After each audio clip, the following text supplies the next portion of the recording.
Como empreender no digital e ter resultados reais, sem precisar usar fórmulas prontas, investir tempo, energia, dinheiro e muitas vezes que você não tem. E ainda por cima, no final, você não tem nenhum retorno, ficando sempre frustrada, achando que o problema é seu. Será que existe essa solução? Ou a internet ela é uma grande mentira? Será que é possível viver do digital e conseguir independência financeira e qualidade de vida ao mesmo tempo? Essas respostas e muitas outras você vai conseguir aqui, nesse encontro com todas. Está pronta para entender os 5 passos práticos necessários para começar no digital sem medo ou travas que a limitam? Então fica nesse encontro até o final para saber a resposta, que tem muita informação.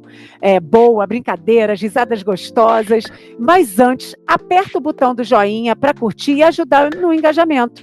E para que esse encontro chegue em muitas outras mulheres que precisam receber essa informação porque estão empacadas sem saber o que fazer para ter resultados reais no digital.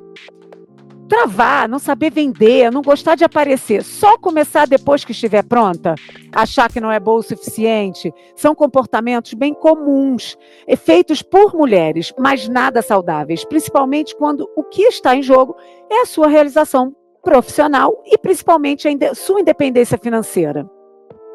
E hoje, quem está compondo o time do Com Todas e nada mais, nada menos do que a estupenda Carla Tassini, facilitadora de comunicação e desenvolvimento humano, e a maravilhosa Thaís Mirea, assessora de comunicação estratégica para empreendedores.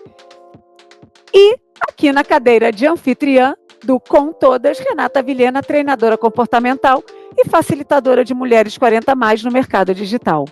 E agora vamos te contar como se livrar de vez desse perfeccionismo paralisante no qual você vive sem perceber. Eu vou trazer esses 5 passos de uma forma divertida, tipo um jogo de perguntas e respostas. Podemos fazer dessa forma? Porque, na verdade, eu aprendi nesses 2 anos que venho construindo o meu negócio, assim como a minha marca no digital, que nunca foi sobre saber fazer somente. No início, comprei muitos cursos, mentorias, porque entendia que era só estudar muito, que eu ia conseguir a fórmula mágica do digital, porque, afinal, o que prometem em muitos cursos e mentorias por aí, né? Mas com o tempo e a maturidade no processo, você descobre que as coisas não funcionam muito bem dessa forma, que não é tanto sobre como saber fazer, mas é muito mais sobre como encarar os seus fantasmas, entender como a sua mente funciona e tentar dominá-la. Então, antes de falar sobre os 5 passos, eu queria ouvir a experiência de vocês, Carlinha e Thaís, nesse movimento de mudança profissional. Thaís, quais as maiores dificuldades que você ou alguma aluna sua tem encontrado para vir para o digital? Olá, olá, tudo bem? Estamos aqui, né, começando, e é realmente vivendo na prática, né, o que a gente está disposta a auxiliar, né, outras mulheres, porque não é fácil para a gente atravessar, porque é uma travessia mesmo que a gente faz, né, a gente está em um local às vezes cômodo, né, no meu caso são 12 anos já de agência, de empresa, nos bastidores auxiliando as outras pessoas, e aí no momento que é a vez da gente ir para frente da câmera, né, dá essa trava, então começam a vir essas vozes internas, esses monstros todos, né, e já são 3 anos de um longo processo, de uma jornada mesmo terapêutica interna minha, identificando quais são essas vozes, quais são as minhas travas, né, quais são as minhas lealdades ancestrais, inclusive, que me mantêm num lugar, porque esses 12 anos todos de empresa foram atuando dentro de uma identidade que foi formatada para compensar, né, toda uma dor ancestral, padrões internos, traumas, meus inclusive, né, hoje com mais consciência, mas tendo que ter essa coragem, né, porque se a gente se move só pelas nossas vozes internas, só pelas nossas rédeas que nos governam, a gente fica travada no mesmo padrão de comportamento, né, no mesmo padrão de destino. e eu tive que escolher, né, me posicionar diferente para mudar a minha história, né? E hoje estou aqui. Ai, que lindo, é isso. As histórias conectam, né? As histórias atraem. São as histórias, porque isso é muito importante, ver mulheres que talvez estejam com essa dor, ver que isso não é só com elas. Isso é muito importante. E agora, Carla, como essa frase "é só saber fazer que dá certo" tem influenciado no seu movimento de construir um negócio no digital? Vamos lá, então olá para todo mundo que está aí nos assistindo, obrigada por estar nos acompanhando, acho que vai ser uma jornada incrível. Rê, quando você fala só saber fazer, eu acho que acaba sendo uma armadilha, né? Porque a gente acha que esse só vai ser rapidinho e como você mesma falou, a gente começa a se enfiar em cursos infinitos, estudar, porque quando você começa a estudar, um mundo se abre, aí você sempre acha que você precisa fazer mais um, precisa só saber mais aquilo, e aí eu vou estar pronta, então não, acho que não é o momento. E a gente acaba sempre caindo realmente nessa armadilha de que nunca é o momento certo. Eu acho que isso traz, sim, muitas coisas, né, que de dentro da gente que falam, a gente fica com muito medo, sim, de se arriscar, a gente fica com muito medo de se colocar aí à disposição do mundo e sofrer julgamento, ou de não dar conta. Então, acho que tem muito essa questão mesmo que acaba nos paralisando e a gente coloca isso meio que como uma desculpa, né? Preciso saber antes de começar. É óbvio que a gente precisa saber antes de começar. A gente precisa se sentir minimamente capaz de fazer aquilo que a gente está fazendo. Mas também existe uma coisa linda que é o processo. E a gente aprende, a gente cresce no processo. A gente precisa dar o primeiro passo. A gente nunca vai estar 100% pronta para já começar naquele mundo ideal que a gente acha que existe. Não existe. E o nosso caminho ele vai mudando, os nossos aprendizados vão mudando, as nossas entregas vão mudando, mas só a partir do momento que a gente começa a caminhar. Então a gente tem que começar com o que a gente sabe, com o que a gente tem. A gente vai andando e vai agregando conhecimento ao longo dessa jornada. É assim que eu tenho tentado fazer. Como a Thaís falou, é um exercício nosso também. Também estou vindo de mundo corporativo, migrando para uma outra carreira, então caio nessa armadilha, mas sempre volto e falo, não, eu tenho muita coisa já, eu consigo caminhar com o que eu tenho, e ao longo do caminho eu vou sim agregando outras coisas e oferecendo para o mundo cada vez mais coisas. É o famoso começa do jeito que dá. Começa com o que você tem, com os recursos que você tem, né? Acho que a gente fica muito. Isso vai ser o próximo tópico, e aí eu não vou falar, porque senão eu vou dar muito spoiler. Mas eu acho que é um pouco isso. Começa com o que você tem, da forma que dá, e depois melhora. Agora vamos entender que 5 passos práticos são esses que podem mudar a vida de quem está nos assistindo nesse encontro e que pretende empreender no digital e que acha que é uma coisa difícil, que não consegue, que não é para mim. Mas antes, não esquece de curtir no joinha aí embaixo do vídeo para conseguirmos enviar essas informações transformadoras para mais mulheres. E pode compartilhar também para aquela amiga que está paralisada sem saber como começar algo novo na vida dela. Então, eu vou falar agora o primeiro passo: começar. Parece mais óbvio, mas não é. Hoje, não existem dados que comprovem quantas pessoas desistem de iniciar um projeto antes mesmo de começar. Mas aprofundando o assunto, em alguns sites de pesquisa, encontrei informações curiosas sobre a desistência de metas e projetos. Porque às vezes a gente fala assim, eu vou começar algo, na empolgação você sai fazendo, bota meta, mas uma semana depois você já desistiu, já esqueceu que você estava ali naquela empolgação. Então eu vou até fazer uma brincadeira com vocês. Eu procurei num site de pesquisa, e vocês acreditam que 31%, de acordo com o Época Negócios, 31% das pessoas abandonam suas metas até o fim de janeiro. As metas de ano novo, né? Que você passa o ano novo, né? Você quer vida nova, você faz uma lista de coisas que você quer fazer e mudar na sua vida. 31% das pessoas abandonam essas metas até o fim de janeiro. E vocês, Carla e Thaís, meninas, qual é o percentual que vocês acham que as pessoas mudam? Porque eu falei de abandono dessas metas, mas qual é o percentual de pessoas que vocês acham que fazem planos no ano novo e mudam de ideia em janeiro? Até assim o final de janeiro. Qual é o percentual mais ou menos que vocês chutariam desse grupo aí que foi entrevistado pela Statistic Brand Research Institute? é uma pesquisa de como a mente funciona? Eu voto uns 70%. Eu ia nos 60 também, que eu acho que assim, ou até mais, que eu realmente acho que nunca vi ninguém cumprindo tudo que se promete ali no começo do ano, não. Meninas, assim, vocês até foram, eu acho que eu jamais colocaria esse percentual. 55%, mais da metade das pessoas que fazem planos de ano novo, que querem mudar a vida, que querem começar algo novo, mudam de ideia em janeiro. E aí, 31% das pessoas abandonam as suas metas até o fim de janeiro. E eu, quando li isso, né, eu achei isso muito. Eu achei isso muito forte, sabe? Então eu queria Que a gente trazer está falando em um mês, né? Imagina fevereiro, março, a gente está falando um mês só, né? Então dias imagina. depois, gente, dias depois, nem 30 dias depois. Então, assim, eu vou fazer agora uma nova pergunta para vocês, para saber a opinião de vocês. Vou começar agora com a Carla. Carla, por que você acha que essa desistência por metas e projetos acontece? Por que as pessoas decidem que querem conquistar ou realizar algo e dias depois mudam de ideia ou desistem? Quase que como se aquele desejo nunca tivesse existido, né? Quais as possíveis causas, né, na sua opinião?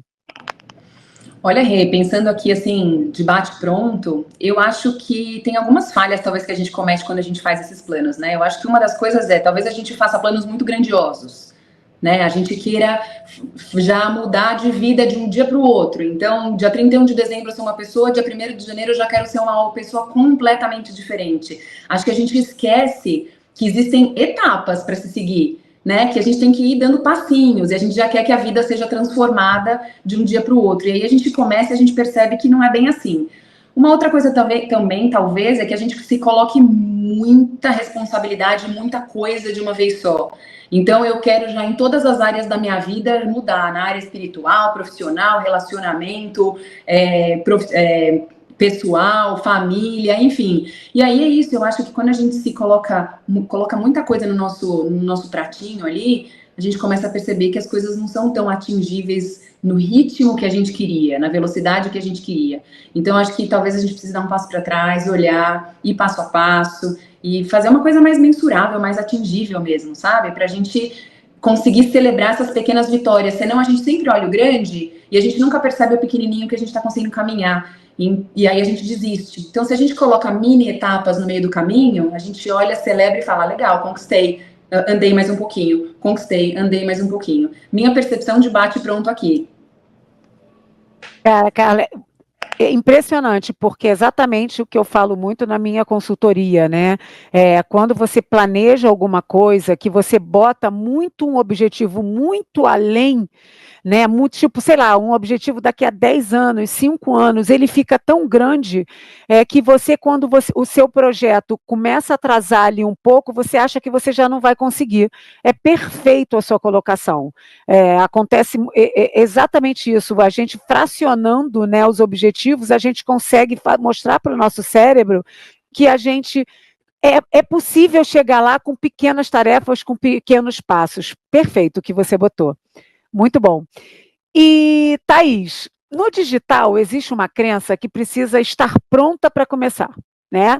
Não, eu vou começar quando eu souber muito sobre esse assunto, eu vou começar quando eu estiver pronta, e que precisa ter a ideia perfeita para começar a postar, que precisa estudar mais para ser ouvida, né? Eu preciso ter autoridade. Tem muita gente que diz assim, eu não posto porque eu não sei postar. Essa coisa do estar pronta para, né? Como que você entende essas afirmações? A gente tem a tendência de ter um ideal de eu, né? Esse ideal que a gente quer ser, quer mostrar, né? Então a gente acaba espelhando, projetando, buscando referências fora de quem a gente gostaria de ser e tenta ser isso antes de começar.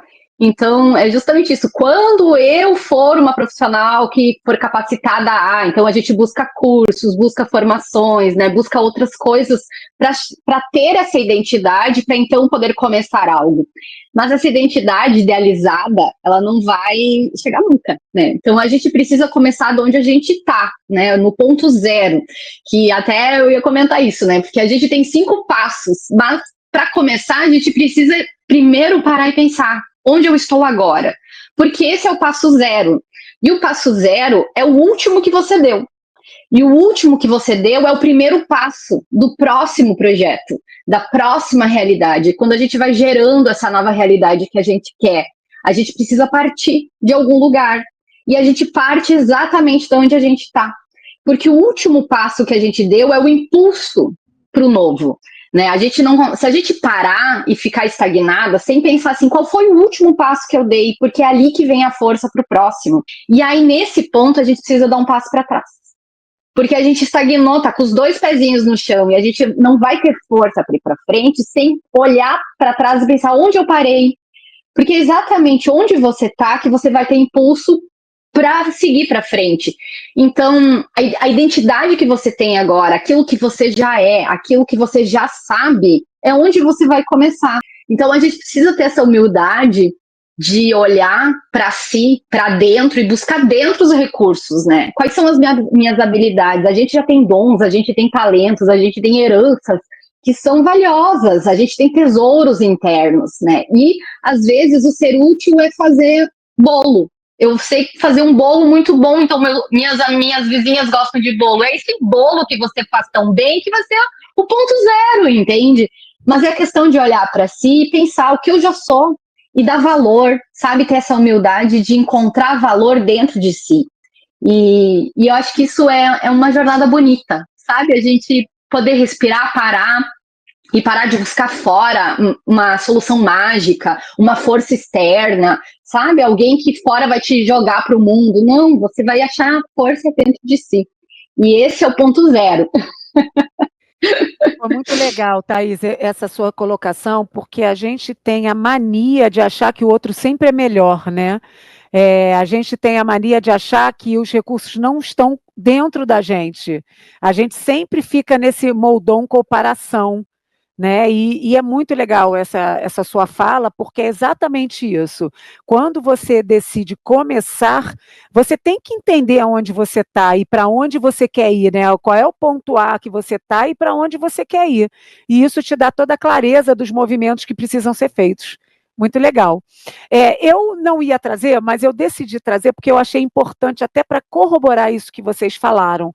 Né? O PMI é um instituto muito respeitado de projetos, né, no mundo. Ele é que é o responsável por muitas normas a serem seguidas na gestão de projeto. E eu tinha trazido o PMI, que o nome é Project Management Institute. Ele afirma que empresas que não valorizam a gestão de projetos relatam que, em média, 50% ou mais dos seus projetos fracassam. E ele tem uma pesquisa que Pulse of Professional, que é de 2017, que indica que apenas 60% das iniciativas estratégicas dos líderes executivos alcançaram seus objetivos. Então, o que eu estou querendo trazer com isso? E aí vocês podem até também falar aí um pouco o que vocês acham. Se uma empresa que tem toda uma estrutura, que tem gente por trás, que tem diretores, líderes executivos, não conseguem fazer com que 60%, 50% ali dos projetos deles ou mais não deem certo, por que a gente que não tem estrutura nenhuma para começar se coloca num lugar de, eu não vou começar porque eu ainda não estou no momento de começar ou não estou naquele lugar de começar? É impressionante isso, é impressionante e acho que fica justamente mais clara ainda a necessidade de você dar um passo, de você ter uma estrutura assim, mas de você começar a desenvolver, né? Acho que quando você tem uma área de projetos dentro de uma empresa, ela te dá uma visão muito legal desse caminho, né? Você consegue enxergar o que você precisa fazer aqui, o que você precisa fazer depois, qual que é o próximo passo, e mesmo assim, muito projeto não sai do papel. Então, realmente, é um índice que eu não imaginava escutar. Mas aí eu acho que quando você traz isso para a nossa vida pessoal, eu acho que entram outras questões, como a gente estava falando, né? Entram as questões pessoais nossas de eu não vou dar conta, eu não sou bom o suficiente, eu tô com medo de me expor, eu vou me expor e vou ser julgado. Então, você entra num papel de ter que achar que um dia você vai garantir, controlar tudo no mínimo detalhe, que você não vai para frente, você não anda, você não começa. Sair do controle, né? Exatamente, lidar com o imprevisível, lidar com o desconfortável. É mais fácil fazer isso quando você está dentro de uma empresa, porque você tem toda uma estrutura por trás, né? Tem um monte de gente... Tem sempre gente suportando você ali, né? Não é você ali sozinha. Não são decisões sozinhas, exatamente. Exato. Quando você está sozinha nessa missão, é você que tem que encarar, é você que tem que assumir a bronca, né? É muito mais difícil, sem dúvida, muito mais desafiador. Verdade. E eu vou trazer um outro aqui, ó, sobre desistência no ensino superior. O mapa de ensino superior no Brasil, do Instituto Semesp, aponta que 55,5% dos alunos desistem antes de completar o curso. Tá? Então, assim, são pesquisas que comprovam, porque o que eu penso muito, às vezes, quando eu vejo mulheres, né, e alunas que empreendem, muitas vezes elas tratam aquilo de uma forma não tão profissional. Eu costumo dizer que não importa qual é o seu tipo de negócio, nem o seu tamanho. Tudo, aliás, tudo na nossa vida a gente precisa tratar como um planejamento. Mas isso é um spoiler dos 5 passos que eu não vou dar continuidade, mas é importante que a gente fale isso, porque as pessoas precisam saber que todo projetinho, toda mudança, tudo que você começa na sua vida, o ideal é que você trate ali como uma questão de projeto. Mas, Renata, até vou trazer uma pulguinha aqui, uma pimentinha para a gente colocar e deixar isso para um próximo episódio.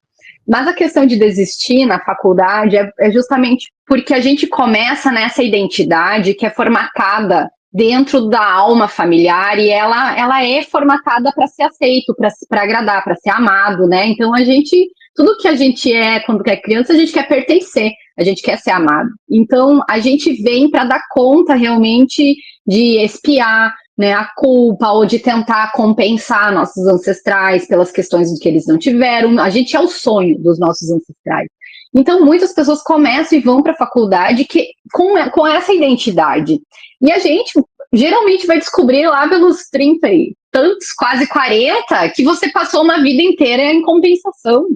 E aí é o momento de você parar e também a gente poder acolher isso e dizer, tá, talvez o que eu fui até agora não é o que eu sou. Não é minha essência, mas tudo que a gente toda a nossa jornada, ela é usada. Então esse é o ponto bonito da história, porque tudo é aproveitado. Então quando a gente dá esse primeiro passo para a mudança, para o novo, para começar no digital, para fazer uma transformação de carreira, para começar a servir de um outro lugar, tem que ter esse acolhimento também, que é um processo. E o que é importante nisso, às vezes não é nem o ponto B que você vai chegar, é o movimento. Porque entender que é um passo depois do outro. Então, um passo é um impulso para o próximo. E aí, quando você chegar no próximo, às vezes você vai mudar a rota, mas você tem que seguir em movimento e você vai se conhecendo e vai entendendo as suas compensações, vai compreendendo onde está realmente o teu servir na jornada. E ela vai mudando, sabe? Mas o importante é a gente sair dessa idealização, dessa fantasia de ser perfeito e de entregar algo muito mágico e muito revolucionário. Sabe esse eu muito inflado que quer fazer algo muito grandioso. Quando a gente começa no digital, a gente tem que começar útil. Começa fazendo aquilo que você sabe fazer melhor, ajudando as pessoas naquilo que você é hoje. E você mesmo vai tendo a sua própria identidade sendo revelada no processo. E isso é muito bonito, sabe? E, Thaís, uma coisa que você falou agora que foi muito, assim, é muito importante, porque, por exemplo, o que eu ouço muito de alunas, né, e mulheres que me procuram, é assim, eu vou começar do zero depois de tanto tempo. A gente nunca começa do zero, né?